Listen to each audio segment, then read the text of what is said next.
I'm Happee Sy-Go. I'm the CEO of Pulp. So, first question, after organizing a successful event or concert, when do you feel most fulfilled? Well, usually after the show, I feel most fulfilled whenever I see audience feedback. Whenever they send us a thank you, or whenever they post all their photos, I feel like at least they got to enjoy the show. Yun. I think that's really the main happiness for all of us. Each event you organize may receive both positive and negative feedback from fans or attendees. So, how do you usually deal with these feedbacks from the people? Yeah, well, when it's positive feedback, of course, that makes us happy. It makes all the hard work really pay off, and then it makes everything worth it. When there's bad feedback naman, basically we review that. Our marketing team usually gathers it and then sends it back to us. Because like me, I'm not usually so much online right now.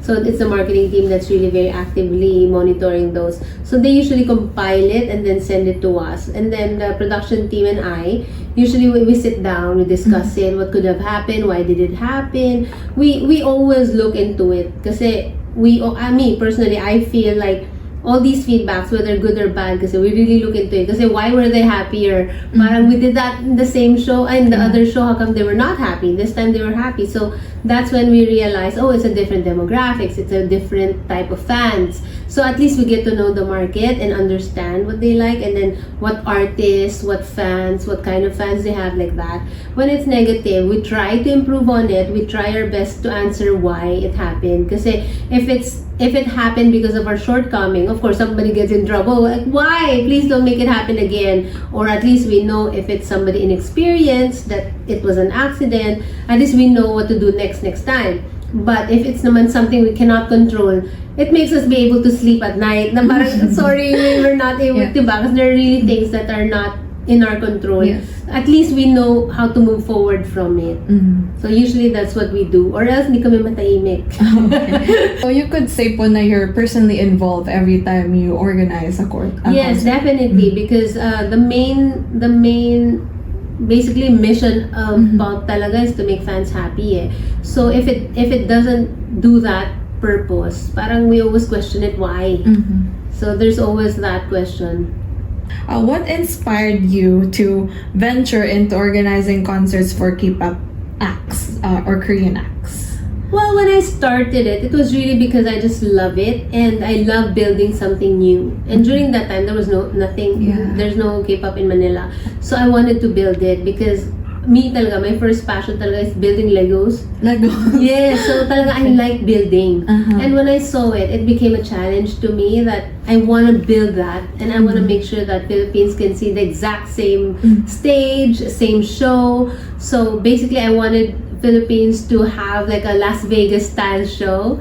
So it started with that dream, and then from there it just continued, and then I just started enjoying it, and then I learned a lot from it. So the more it became addicting. Yeah. Do you feel any pressure na parang feeling nyo pa pioneer kayo when it comes to K-pop concerts? Does that add pressure to you? Well, it didn't even enter my head, especially when I started, because I wasn't there to prove anything. Yeah. I was just really there to build something new and to be happy. Because that's why nowadays, whenever I feel bad about something, I always try and go back to where I started. Because when I started, there was no expectation, nothing. But then for me, kasi that's what made K-pop enjoyable for me. It was creating those new style, new processes, like the lineup sequence. There was no lineup sequence before.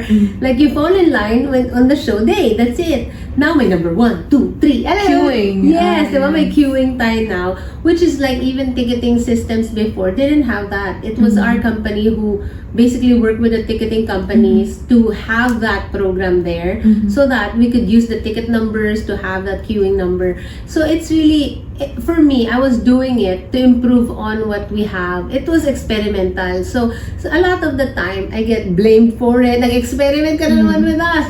But there's no improvement if you don't try it. Try something new, and then we find. Sometimes it works, sometimes it doesn't. The pressure lang there now is sometimes you want to stop something because it is not working generally. But then people are expecting it already. Yeah. So you cannot. You just have to suck it up and just keep doing it. Ganun. Moving on, so since you've handled K-pop concerts or other concerts from different generations, how would you describe the evolution of fandom wave? What are the difference and how are they the same right now?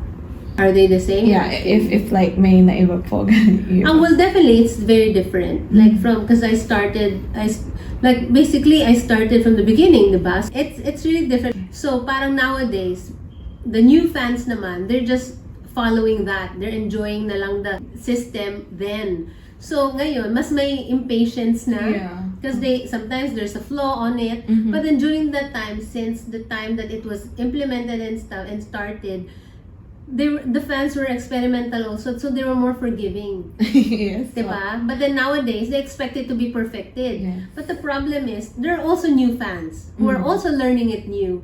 So some are also experimenting back. So it's different lang now kasi people think it's already a must. Yeah. That it's a system that's there, we should do it that way. No, actually, in every show, no matter K-pop or American or any show, every show is planned specifically for a specific artist. So it's tailor-made. Yes, Definitely. it cannot be like black and white. That's Yeah. it. It doesn't work that way because everything adjusts according to fans demographics. Like kunyari, this show puro kabataan, puro young. We have to make it more active and lively because kulang energy yan. They're gonna go home bitin. Right? Before when we first started it, there's not much light sticks yet. During that time, we were starting. Everyone were starting, so there's no color, it's fine. It's parang, I think it was yellow, the color. So, it's okay. And then, when we were doing that, siyempre the fans then continuously grew then with us eh. Tapos now, like when we first started na yung sa Super Junior, nag-sync. So, kanila yung pinaka-first na nag-sync eh. Light stick. Napanik lahat ng elves. Kala nila sira lahat ng light stick nila. They all ran out to the merch area. It's broken, hurry. But then they don't know. It's starting to sing. Because that was the first time it was sing. So everybody were like banging their light stick. But then nowadays, diba, everybody is enjoying it as it is. But during that time, that's the fun of me growing in the K-pop industry because I saw all those progress. Before, like we were all shocked. Like everybody were like, "Bakit? How come mine is red? How come yours?" Everyone's like going crazy.